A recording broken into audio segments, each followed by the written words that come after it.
Welcome to the Real English Learning Podcast, where real conversations help you build real English. I'm Ryan. And I'm Maya. Today we are talking about something that I suspect affects many people listening right now: perfectionism. Which is an interesting topic because perfectionism masquerades as something positive. It sounds like ambition, like drive, like high standards. But the more you examine it, the more complicated it becomes. Exactly. Because there is a difference between having standards and being held hostage by them, between wanting to improve and being unable to tolerate any mistake. And for English learners specifically, I think perfectionism can become particularly destructive because language learning is inherently an exercise in imperfection. You make mistakes. That is the whole point. But perfectionists find that very difficult. So they stop speaking, they delay the conversation, they rewrite the email 5 times. And ironically, they become worse at English, not better. This is a B2 level conversation, so we are going to explore some nuanced ideas. Expect richer vocabulary, more complex thinking, and the kind of discussion that requires your full attention. But stay with us, because understanding perfectionism in yourself or in others is genuinely valuable. Okay, Maya, let me start with a direct question. Do you consider yourself a perfectionist? Oh, that question is going to start a whole internal debate in my head right now. Perfect. Literally perfect that you would have an internal debate about whether you are a perfectionist. Exactly. The irony is not lost on me. I think I am a recovering perfectionist. Recovering because I have done enough self-work to recognize the pattern, but the impulse is still there. What does that impulse feel like when it appears? It feels like whatever I am doing is not good enough. Not yet. I need one more revision, one more read through, one more layer of refinement. And underneath that feeling is, if I do not make it perfect, people will judge me. I will be exposed as not good enough. So, perfectionism is not really about excellence. It is about protection. It is about trying to prevent judgment through over preparation. Completely. And the tragic part is, it never actually prevents the judgment. Because there is no amount of perfect that feels safe. You just keep raising the bar. This is what researchers call the perfectionism paradox. Perfectionists think their high standards will protect them from criticism, but actually, their high standards become the source of constant internal criticism. I remember a project I worked on a few years ago. It took twice as long as it should have because I kept revising it. I was convinced the extra time meant the result would be exponentially better. It was not. It was maybe slightly better, but the cost, in terms of my mental energy and time, was enormous. And that is the hidden cost of perfectionism that people do not talk about. The productivity cost, the creativity cost, the well-being cost. Yes, because perfectionism is not about doing better work. It is about managing anxiety. And you cannot manage anxiety through work. You can only manage it by addressing the anxiety itself. And I think there are actually two very different things we call perfectionism.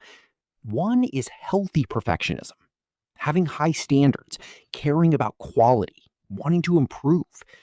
The other is toxic perfectionism, the kind you were describing, where the standard is impossible and the failure is devastating. How do you tell the difference? In yourself, I mean. When are you in healthy territory and when have you crossed into toxic? I think the first signal is, are you still moving forward? Healthy standards make you improve. Toxic perfectionism makes you freeze. You want the work to be so good that you cannot release it, so you release nothing. That is such a clear distinction. Moving forward versus freezing. And I think for language learners, this is absolutely critical because speaking a second language imperfectly is not failure, it is courage, it is learning. And a perfectionist cannot see it that way because they see imperfect speech as evidence of inadequacy. So they stay silent. And the irony is devastating. The only way to improve is to speak imperfectly, repeatedly, publicly. I have noticed something. Perfectionism seems more common among intelligent people, driven people, ambitious people. Why is that? I think it is because intelligent people can see all the ways something could be better. They can identify every flaw, every gap, every possibility for improvement. And that ability is valuable, but it can also become a trap. A trap? How? Because if you can see everything that is wrong with your work, and you believe that a good person would fix all of it, then you will never finish anything. Because there is always something else, always another layer of possible improvement. So, intelligence becomes a liability? The very skill that makes you capable of high quality work also makes you incapable of declaring work finished? Exactly. And I think there is also a perfectionism that comes from a place of, I need to be exceptional to be worthy. I need to be extraordinary to matter. For a lot of high achieving people, that belief runs very deep. So, perfectionism is actually a form of low self worth masquerading as high standards? In many cases, yes. It is not, I am great and I want to stay great. It is, I am afraid I am not good enough. So I need to work twice as hard to prove otherwise. I grew up in an environment where good was not enough. Better was the baseline, and exceptional was expected. So anything less than exceptional felt like failure. That message got very deep into my operating system. And now, even when you accomplish something genuinely good, you cannot receive it as success because there is always the standard of exceptional hovering above. Yes. And the exhausting part is you get older, you accomplish more, you have more evidence that you are not actually incompetent. But the voice does not quiet, it just moves the goalpost further away. This is why perfectionism is so insidious, because it is not based in reality. It is based in a narrative, and you have to change the narrative, not prove yourself better, for it to shift. But how do you change a narrative that deep? That is the hard part. Slowly, and with a lot of self compassion. You have to notice the voice, then consciously decide that narrative is not true anymore. And keep deciding that repeatedly until it starts to believe you. So, if someone is a perfectionist and they want to change, what is actually a practical strategy? Because I think a lot of perfectionists would love permission to just stop, but they do not know how.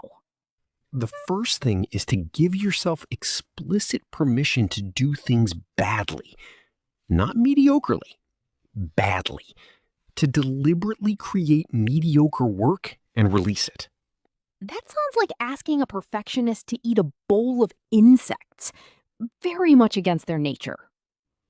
I know, it is terrifying, but it is also the thing that creates the most growth.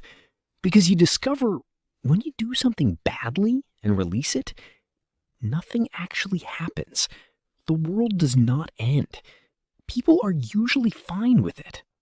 And that contradiction between what you feared and what actually happened, That is what starts to loosen the grip of perfectionism. Exactly. And in the context of English learning, this is everything. You have to speak badly. You have to make mistakes publicly. And you have to discover, I am still alive.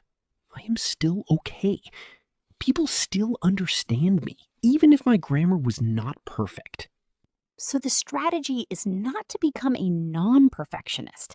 It is to start tolerating imperfection deliberately in small doses and then expanding that tolerance. And the other crucial piece is to separate your self-worth from your output. Your value as a human being is not dependent on how excellent your work is. That is one of the hardest lessons a perfectionist has to learn. Because for a perfectionist, the work and the self are fused. I am my output. If the output is not excellent, then I am not excellent. And breaking that fusion is not a one-time decision. It is a daily practice. You have to catch yourself, interrupt the thought, and remind yourself, my worth is not on trial here. My work is. What else helps? Community. Surrounding yourself with people who accept imperfection, who ship their work even when it is not perfect, who celebrate the effort and the showing up more than the quality of the result. Because perfectionism thrives in isolation. When you are alone with your impossible standards, but when you are around people who think differently, you realize your standards were never actually that important. And finally, remembering the purpose. Why are you doing this work? If the answer is to be perfect and avoid judgment, that is perfectionism. If the answer is because this matters to me and I want to share it, that is something healthier. For English learners specifically, the purpose is usually I want to communicate, I want to be understood, I want to connect with people. That is it, not perfect English. Connection. And once you remember that, suddenly perfectionism makes no sense. Because perfect English that never gets spoken is useless. Imperfect English that gets shared and understood is powerful. Now, welcome to the Word Tour. 8 B2 words from today, words for discussing perfectionism, standards, and personal growth. These are sophisticated words that will strengthen your ability to discuss complex psychological and personal topics in English. First, paradox. A paradox is a statement or situation that seems contradictory, but is actually true. The perfectionism paradox means striving for perfection actually prevents excellence. Example 1. Life is full of paradoxes. The more we pursue happiness, the more it eludes us. Example 2. It is a paradox that high standards can sometimes lead to lower achievement. Repeat. Paradox. Paradox. Next, insidious. Something insidious is harmful in a way that is gradual and not immediately obvious. It looks safe at first, but causes real damage over time. Example 1. Perfectionism is insidious because it disguises itself as ambition. Example 2. The insidious part of social media is how quietly it erodes your self-esteem. Repeat. Insidious. Insidious. Next, liability. A liability is something that puts you at a disadvantage or causes you problems. In some contexts, strengths become liabilities. Example 1. His attention to detail was an asset in some roles, but a liability in fast-moving environments. Example 2. Intelligence without wisdom can become a liability. Repeat. Liability. Liability. Next, masquerade. To masquerade means to disguise something or pretend to be something else. often used to mean hiding something negative under a positive appearance. Example 1. Her confidence masqueraded as arrogance to those who did not know her well. Example 2. Perfectionism often masquerades as dedication. Repeat. Masquerade. Masquerade. Next, productivity. Productivity means the quality of work produced or the effectiveness of effort. High standards do not always lead to high productivity. Example 1. Working longer hours does not guarantee increased productivity. In fact, it often decreases it. Example 2. The real measure of productivity is what you complete, not how much time you spend. Repeat. Productivity. Productivity. Next, fusion. Fusion means blending or joining together. When your self-worth fuses with your work, your well-being depends on your output. Example 1. For many perfectionists, there is a dangerous fusion between self-worth and achievement. Example 2. The fusion of personal identity and professional success can lead to burnout. Repeat. Fusion. Fusion. Next, tolerate. To tolerate something means to accept or allow it, even if you do not like it. Perfectionists struggle to tolerate imperfection. Example 1. Learning to tolerate mistakes is essential for growth and language acquisition. Example 2. We cannot change what we cannot tolerate acknowledging about ourselves. Repeat. Tolerate. Tolerate. And our final word, elusive. Elusive means hard to find, catch, or define. Something that seems always just out of reach. Example 1. Perfect is a moving target. The more you chase it, the more elusive it becomes. Example 2. Perfectionism often chases an elusive standard that does not actually exist. Repeat. Elusive. Elusive. Your 8 words: paradox, insidious, liability, masquerade, productivity, fusion, tolerate, elusive. These are words for sophisticated conversation. Use them and you will sound thoughtful and precise in English. And that is our episode. Perfectionism. The thing that looks like ambition, but often feels like prison. Today's central idea. Perfectionism is not about excellence. It is about protection.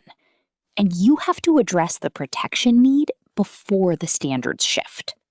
For anyone listening who identifies as a perfectionist, especially English learners, please know your imperfect English is already valuable.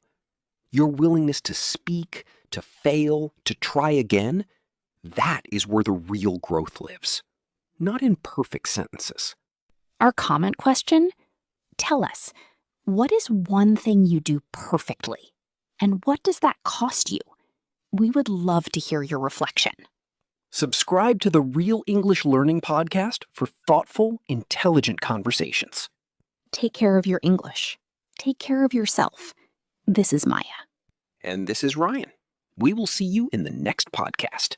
Bye.